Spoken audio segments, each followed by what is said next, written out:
나는 이제 100세를 훌쩍 넘긴 나이에 이르렀습니다. 정확한 숫자가 무슨 의미가 있겠습니까?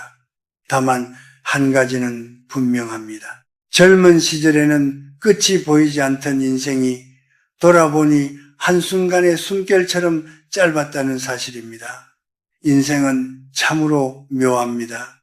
올라갈 때는 그렇게도 멀고 험난하게 느껴지던 길이 내려올 때는 눈 깜짝할 사이에 끝나버립니다. 젊을 때는 아직 멀었지 하며 미루던 일들이 어느새 이미 지나갔구나로 바뀌어 있습니다. 세월은 우리에게 공평하지만 그 속도만큼은 결코 공평하지 않습니다. 나이가 들수록 시간은 점점 더 빠르게 달립니다. 마치 완행열차에서 급행열차로 갈아탄 것처럼 말이지요. 나는 수많은 제자들을 가르치며 살아왔습니다. 그들 중에는 지금은 이미 노년이 된 사람들도 많습니다. 어느 날 한 제자가 나를 찾아와 이렇게 말하더군요. 교수님, 아직도 마음은 젊은데 거울을 보면 낯선 노인이 서 있습니다.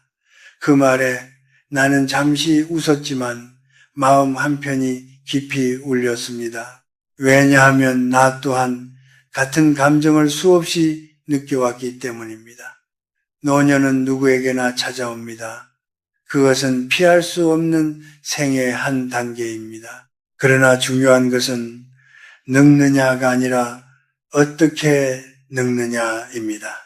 같은 세월을 살아도 어떤 이는 더욱 깊어지고 어떤 이는 점점 거칠어집니다. 어떤 이는 잔잔한 호수처럼 맑아지고 어떤 이는 바람에 흩어진 모래처럼 산만해집니다. 외형은 어쩔 수 없이 변합니다. 피부는 거칠어지고 주름은 깊어지며 기억은 점점 희미해집니다. 이것은 자연의 이치입니다. 그러나 내면까지 함께 무너져야 할 이유는 없습니다. 오히려 나는 이렇게 생각합니다. 나이가 들수록 사람의 진짜 모습은 더욱 선명하게 드러난다고 말입니다. 조선의 학자 퇴계 이황은 이런 말을 남겼습니다. 사람은 나이가 들수록 더욱 스스로를 경계해야 한다. 젊을 때의 실수는 성장의 과정이 될 수 있지만 노년의 실수는 그 사람의 본 모습으로 남기 때문입니다. 나는 이 말을 평생 가슴에 새기며 살아왔습니다. 나는 긴 세월 동안 수많은 노인들을 만나왔습니다. 그 중에는 참으로 아름다운 노인들이 있었습니다. 그들은 특별히 화려하지 않았습니다. 옷차림도 수수했고 말도 많지 않았습니다.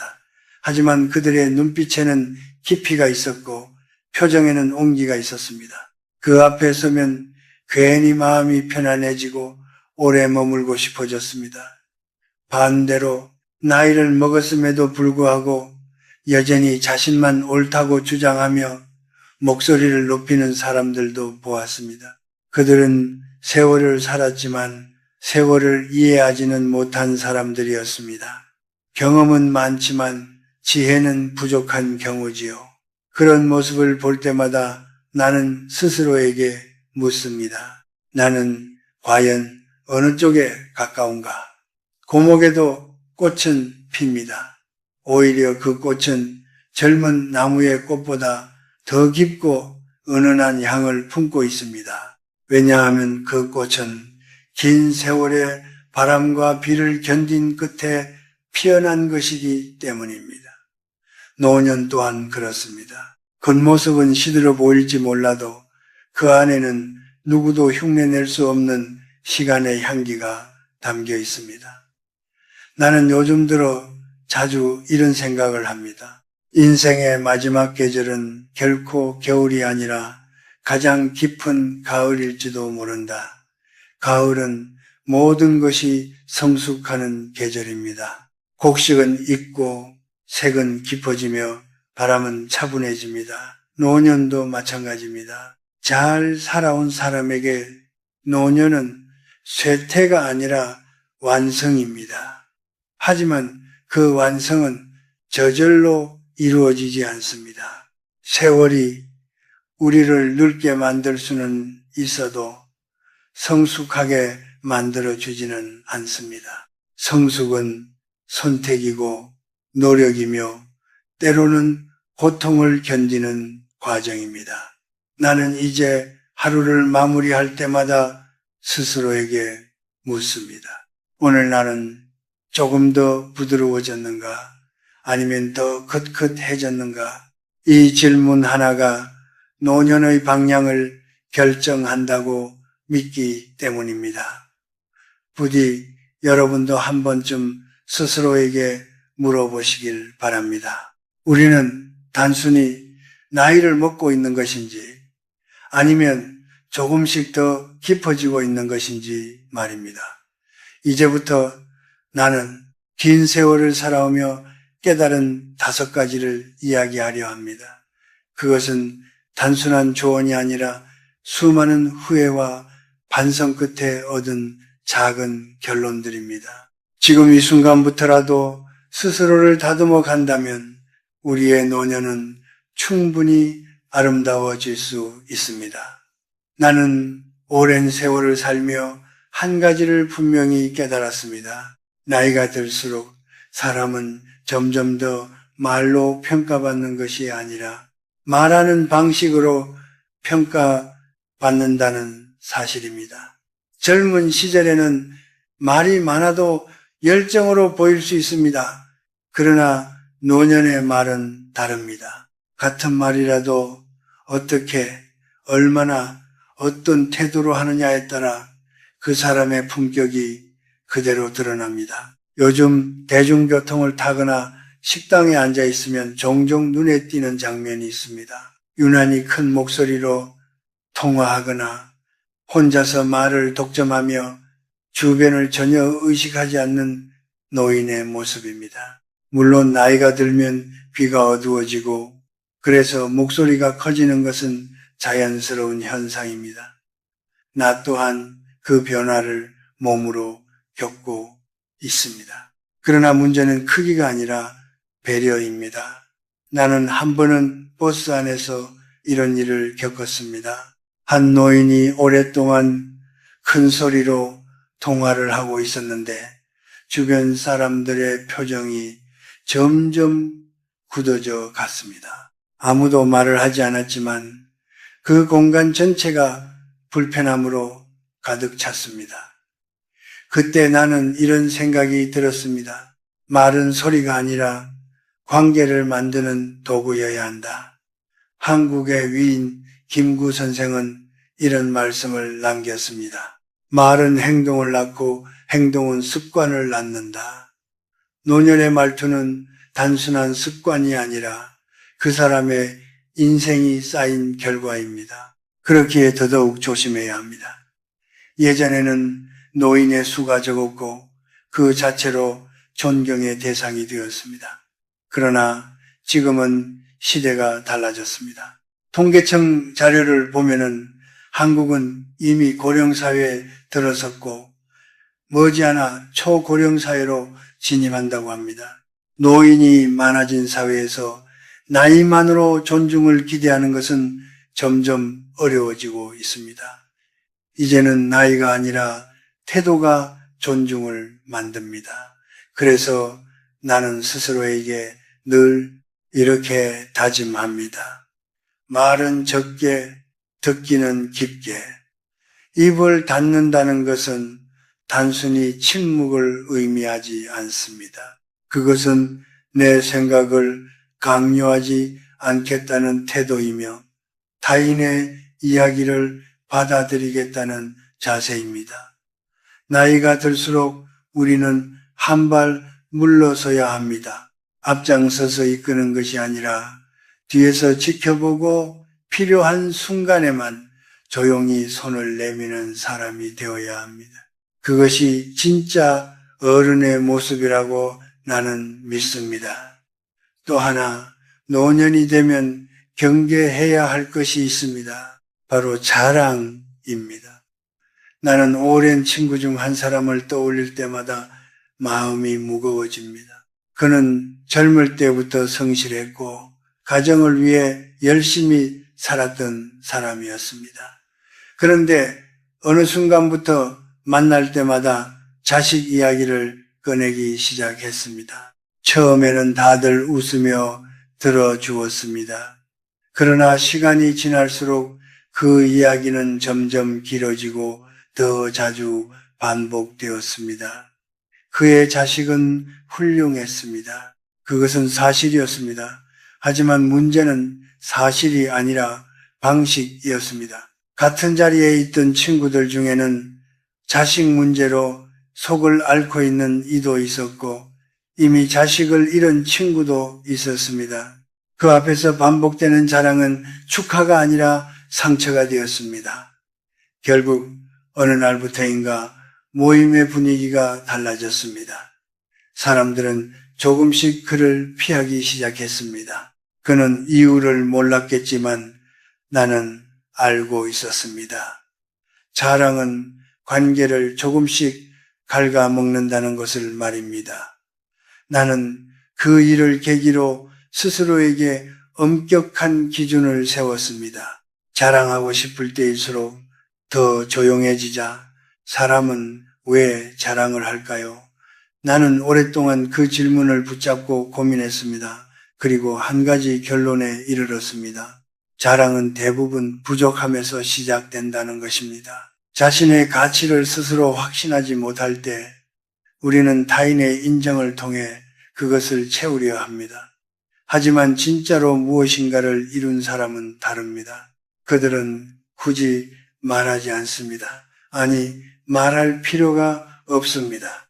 그들의 삶 자체가 이미 이야기가 되기 때문입니다. 내가 존경했던 한 선배 교수는 평생 수많은 업적을 남긴 분이었습니다. 그러나 그는 단 한 번도 자신의 성과를 먼저 꺼낸 적이 없었습니다. 오히려 늘 이렇게 말했습니다. 나는 아직도 배우는 중이네. 그 겸손함이야말로 그의 가장 큰 위대함이었습니다. 노년의 아름다움은 많이 가진 것에서 나오지 않습니다. 어떻게 나누느냐에서 드러납니다. 경험을 나누고 시간을 나누고 마음을 나누는 것, 그것이 진짜 풍요입니다. 나는 이제 확신합니다. 말이 줄어들수록 사람은 더 깊어집니다. 자랑이 줄어들수록 관계는 더 오래갑니다. 부디 여러분도 한번 생각해 보시길 바랍니다. 지금 나의 말은 사람을 편안하게 하고 있는지 아니면 조용히 멀어지게 하고 있는지 말입니다. 노년은 침묵 속에서 더 빛납니다. 그리고 그 침묵은 공허함이 아니라 채워진 삶에서 나오는 여유입니다. 사람은 누구나 마음속에 보이지 않는 안경을 하나씩 쓰고 살아갑니다. 그 안경의 이름이 바로 선입견과 편견입니다.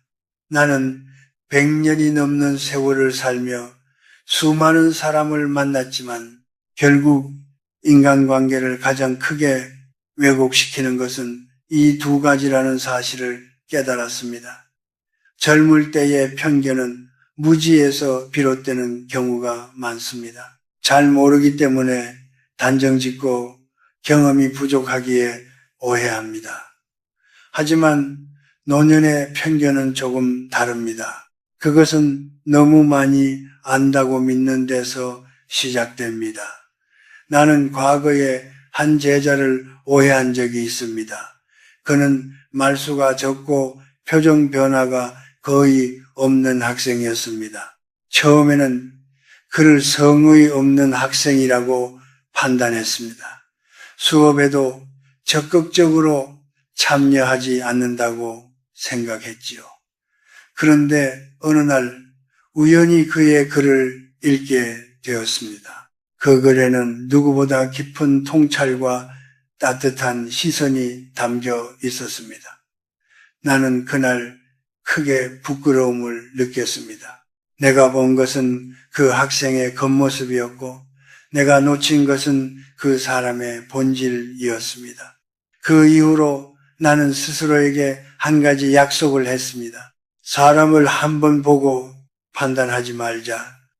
한국의 위인 다산 정약용은 이런 말을 남겼습니다. 사람을 볼 때는 먼저 마음을 보라.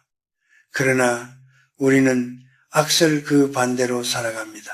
외모, 말투, 학력, 출신 이런 것들로 사람을 빠르게 분류하고 그 틀 안에 가둡니다. 그것이 얼마나 위험한 일인지 나이가 들수록 더 절실하게 느끼게 됩니다. 노년이 되면 경험이 쌓입니다. 그리고 그 경험은 때로 지혜가 되지만 때로는 고정관념이 되기도 합니다. 나는 이런 사람을 많이 봤어. 이런 경우는 항상 이렇지. 이런 말들이 익숙해질수록 우리는 새로운 것을 받아들이지 못하게 됩니다. 나는 이것을 보이지 않는 감옥이라고 부릅니다.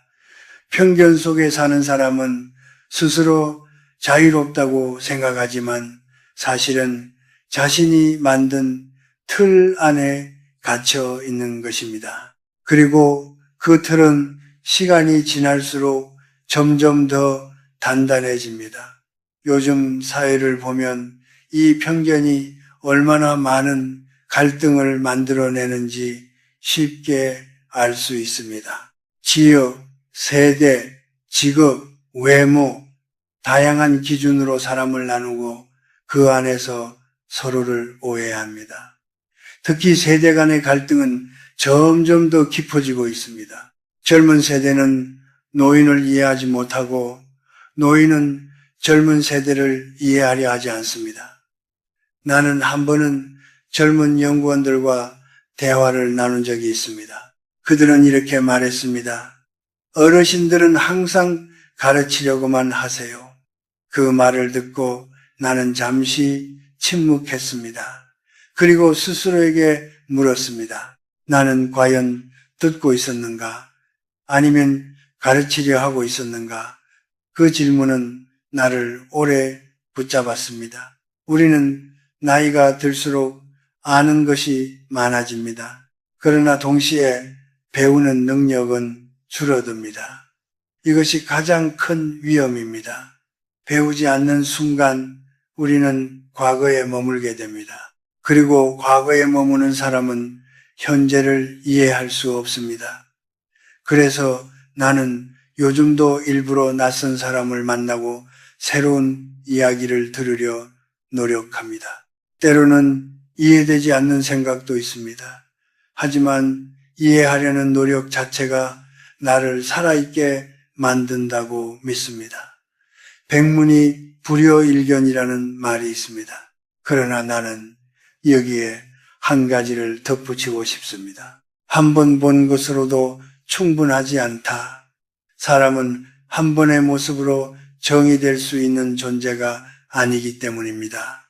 편견은 대체로 부정적인 방향으로 작용합니다. 한 번 나쁜 인상을 받으면 그 사람의 좋은 점은 보이지 않게 됩니다. 그러나 반대로 마음을 열고 바라보면 전혀 다른 모습이 보이기도 합니다. 나는 오랜 세월 동안 한 가지 확신을 가지게 되었습니다. 사람은 생각보다 훨씬 더 복잡하고 생각보다 훨씬 더 따뜻하다. 문제는 우리가 그 따뜻함을 보려 하지 않는다는 데 있습니다. 노년이 될수록 우리는 더 너그러워져야 합니다. 더 많은 것을 이해하려 하고 더 쉽게 판단하지 않으며 더 천천히 결론을 내려야 합니다. 그것이 진짜 지혜입니다. 나는 요즘 사람을 만날 때마다 이렇게 생각하려 합니다. 이 사람에게서 내가 아직 모르는 무엇을 배울 수 있을까? 이 질문 하나만으로도 관계는 완전히 달라집니다. 편견을 내려놓는다는 것은 단순히 생각을 바꾸는 일이 아닙니다. 그것은 삶의 태도를 바꾸는 일입니다. 그리고 그 변화는 우리를 더 넓은 세계로 이끌어 줍니다. 부디 여러분도 마음속에 있는 그 2마리의 개 선입견과 편견을 한번 돌아보시길 바랍니다. 그리고 가능하다면 그 끈을 조금씩 풀어보시길 바랍니다. 노년의 품격은 아는 것의 양이 아니라 받아들이는 마음의 넓이에서 결정됩니다. 나는 나이가 들면서 한 가지 흥미로운 사실을 깨달았습니다. 사람은 몸이 늙기 전에 먼저 마음의 모습이 늙는다는 것입니다. 그리고 그 마음의 노화는 악설 겉모습에서부터 시작됩니다. 많은 분들이 이렇게 말씀하십니다. 이 나이에 무슨 외모를 신경 써? 나 역시 젊은 시절에는 그런 생각을 한 적이 있습니다. 내면이 중요하지 겉모습이 무슨 의미가 있겠느냐고 말입니다. 하지만 긴 세월을 살아보니 그것은 절반만 맞는 이야기였습니다. 외모는 단순한 치장이 아닙니다. 그것은 자신을 대하는 태도입니다. 나는 오랫동안 병상에 계셨던 한 지인을 기억합니다. 그분은 오랜 투병 생활로 몸도 마음도 많이 지쳐 있었습니다. 그런데 어느 날 가족의 권유로 머리를 정돈하고 단정한 옷을 입었습니다. 그날 이후 그분의 표정이 달라졌습니다. 눈빛이 조금 밝아졌고 말투에도 생기가 돌기 시작했습니다. 그 모습을 보며 나는 확신하게 되었습니다. 외모는 두스러움을 위한 것이 아니라 결국 나 자신을 위한 것이라는 사실을 말입니다. 실제로 여러 연구에서도 비슷한 결과가 나왔습니다. 나이가 들수록 외모를 단정하게 유지하는 사람일수록 우울감이 낮고 삶의 만족도가 높다는 데이터가 있습니다. 특히 60세 이상의 경우 외모 관리가 감정 노화를 늦추는데 큰 영향을 미친다고 합니다. 나는 이 부분을 보이는 마음이라고 부릅니다. 우리가 거울을 볼 때 단순히 얼굴만 보는 것이 아닙니다. 그 안에는 지금까지 살아온 시간과 태도가 함께 비쳐 있습니다. 만약 거울 속에 내가 초라하게 느껴진다면 그것은 단순히 나이가 들어서가 아니라 스스로를 돌보지 않았기 때문일지도 모릅니다. 한국의 위인 안중근 의사는 이런 말을 남겼습니다. 사람은 외모에서 이미 절반이 드러난다. 이 말은 잘생김이나 아름다움을 뜻하는 것이 아닙니다. 단정함, 청결함, 그리고 자기 관리에서 오는 신뢰를 의미합니다. 나는 평생 강단에 서며 수많은 사람을 만났습니다. 그 중에서 유난히 기억에 남는 분들이 있습니다. 그들은 화려하지 않았습니다. 하지만 항상 단정했고 작은 것 하나에도 신경을 쓰는 사람들이었습니다. 그리고 신기하게도 그런 분들은 대부분 삶의 태도 또한 정돈되어 있었습니다. 반대로 외모를 전혀 신경 쓰지 않는 사람들은 억설 생활도 흐트러져 있는 경우가 많았습니다. 물론 모든 사람이 그런 것은 아니지만 일정한 경향은 분명 존재했습니다. 노년이 되면 몸은 자연스럽게 느려집니다. 그렇기 때문에 더더욱 의식적으로 움직여야 합니다. 나는 매일 아침 비록 느린 걸음일지라도 반드시 산책을 합니다. 옷을 갈아입고 머리를 정리하고 신발을 단정히 신습니다. 그 작은 행동들이 하루의 시작을 다르게 만들어줍니다. 외모를 가꾼다는 것은 결국 나 자신을 포기하지 않겠다는 선언과도 같습니다. 요즘 사회에서는 첫 인상이라는 말을 자주 합니다. 물론 사람의 본질은 외모로 판단할 수 없습니다. 그러나 현실적으로 우리는 상대방을 처음 만났을 때 가장 먼저 보이는 것에서 신호를 받습니다. 그 신호가 단정함과 성실함이라면 이미 관계의 절반은 편안하게 시작될 수 있습니다. 나는 가끔 제자들에게 이런 말을 합니다. 나이가 들수록 더 단정해져야 한다. 젊음은 어느 정도 흐트러짐을 용서받을 수 있습니다.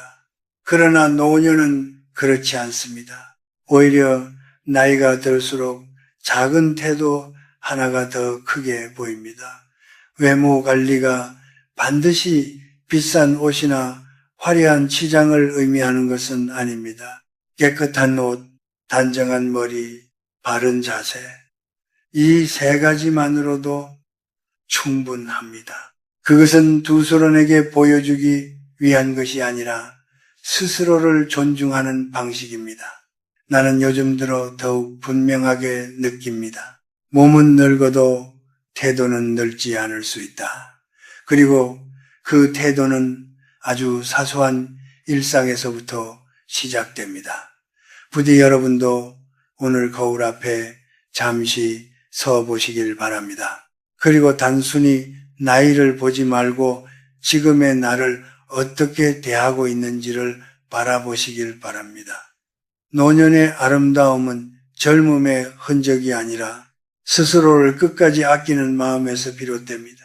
나는 긴 세월을 살며 수없이 많은 사람을 만났습니다. 그리고 이제야 조금 알 것 같습니다. 사람은 나이가 많아진다고 해서 저절로 존경받는 존재가 되는 것은 아니라는 사실을 말입니다. 예전에는 어른이라는 말 속에 자연스러운 권위가 담겨 있었습니다. 나이가 들면 그 자체로 존중을 받았고 그 자리를 지키는 것만으로도 의미가 있었습니다. 그러나 지금은 시대가 달라졌습니다. 세상은 빠르게 변했고 관계의 방식도 변했습니다. 이제는 나이가 아니라 태도가 사람을 어른으로 만듭니다. 나는 가끔 이런 장면을 봅니다. 모임에서 연장자라는 이유로 자연스럽게 윗자리에 앉으려 하고 대접을 받지 못하면 서운함을 얼굴에 드러내는 모습입니다. 그 마음을 이해하지 못하는 것은 아닙니다. 오랜 세월을 살아오며 쌓인 기대가 있기 때문입니다. 그러나 그 기대가 두 사람에게 부담이 되는 순간 관계는 딜이 멀어집니다. 나는 한 번은 제자들과 식사를 하다가 일부러 가장 구석자리에 앉은 적이 있습니다. 그러자 한 제자가 조심스럽게 말했습니다. 교수님, 이쪽으로 오셔야 하는 것 아닙니까? 나는 웃으며 대답했습니다. 나는 어디에 앉아도 괜찮네. 대신 자네들이 편하면 그게 더 좋지. 그날 이후 그들과의 관계는 훨씬 더 자연스러워졌습니다. 그때 나는 깨달았습니다. 자리를 양보하는 것이 오히려 마음을 얻는 길이라는 것을 말입니다. 한국의 위인 세종대왕은 이런 말을 남겼습니다. 백성을 사랑하는 것이 곧 나라를 다스리는 길이다. 나는 이 말을 이렇게 바꾸어 생각해 봅니다. 사람을 배려하는 것이 곧 존경을 받는 길이다. 존경은 요구한다고 해서 얻어지는 것이 아닙니다. 그것은 시간이 쌓이며 자연스럽게 따라오는 결과입니다. 요즘 사회에서는 노인에 대한 시선이 점점 복잡해지고 있습니다. 어떤 이는 노인을 지혜의 상징으로 보지만 또 어떤 이는 부담스럽고 고집센 존재로 인식하기도 합니다. 심지어 노인 기피라는 말까지 등장하는 시대입니다. 이 현실은 우리에게 중요한 질문을 던집니다. 나는 어떤 모습의 노인으로 기억될 것인가? 나는 이 질문을 스스로에게 자주 던집니다. 그리고 답을 찾기 위해 노력합니다. 우리는 한때 가족을 위해, 사회를 위해 많은 것을 희생하며 살아왔습니다. 그 덕분에 지금의 세대가 더 나은 환경에서 살아가고 있습니다. 그것은 분명 자랑스러운 일입니다. 그러나 그 희생이 존경을 받아야 할 이유가 되어서는 안 됩니다. 진정한 어른은 자신의 과거를 내세우지 않습니다. 대신 현재의 태도로 자신을 증명합니다. 나는 오랜 세월을 지나며 이런 결론에 이르렀습니다. 어른은 나이로 완성되는 것이 아니라 선택으로 완성된다. 배려할 것인가, 아니면 요구할 것인가, 양보할 것인가, 아니면 주장할 것인가, 이 작은 선택들이 모여 한 사람의 노년을 결정합니다. 나는 요즘 일부러 손해를 보는 선택을 하려고 노력합니다. 줄을 설 때 한 발 뒤로 물러서고 좋은 자리를 두 서로에게 양보하고 말할 기회가 와도 먼저 듣습니다. 그럴 때마다 마음이 더 편안해지고 관계가 더 따뜻해지는 것을 느낍니다. 이것이 바로 노년의 자유가 아닐까 생각합니다. 더 이상 경쟁하지 않아도 되고 더 이상 증명하지 않아도 되는 상황. 그 대신 조금 더 넓은 마음으로 주변을 바라볼 수 있는 여유. 나는 이제 확신합니다. 많이 가지는 것보다 많이 내려놓는 것이 더 큰 행복이라는 것을 말입니다. 마지막으로 여러분께 한 가지 말씀을 드리고 싶습니다. 우리는 이미 충분히 많은 시간을 살아왔습니다. 이제 남은 시간은 어떻게 살 것인가를 선택하는 시간입니다. 조금 더 부드럽게, 조금 더 따뜻하게, 그리고 조금 더 겸손하게 살아간다면 우리의 노년은 결코 초라하지 않을 것입니다. 노년은 끝이 아닙니다. 그것은 인생이 가장 깊어지는 시기입니다. 부디 여러분의 하루하루가 황금빛 가을처럼 익어가길 바랍니다. 그리고 그 끝에서 스스로를 돌아보며 이렇게 말할 수 있기를 바랍니다. 나는 잘 늙어왔다.